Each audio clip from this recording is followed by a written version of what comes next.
کبھی کبھار دل ساکت ہوتا ہے، آنکھیں بوجھل، اور لگتا ہے رات سکون سے گزرے گی۔ اچانک ایک آیت دل پر دستک دیتی ہے، ایسی دستک جو نیند چھین لیتی ہے اور سجدے میں لا کھڑا کرتی ہے۔ کیا ایمان والوں کے لیے ابھی وہ وقت نہیں آیا کہ ان کے دل اللہ کے ذکر سے نرم ہو جائیں؟ الحدید 16۔ یہ آیت باہر سے نہیں، دل کے اندر سے بولتی ہے۔ اللہ بندے سے کہتا ہے، اب بھی جاگ جا، بدل جا، واپس پلٹا۔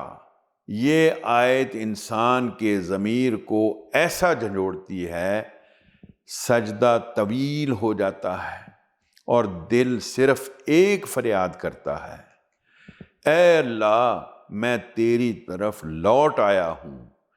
یہ آیت رات کو روشن کر دیتی ہے، اور جو دل جاگ جائے وہ پھر دنیا کی نیند کو چھوڑ کر رب کی رضا کو اپنا سکون بنا لیتا ہے۔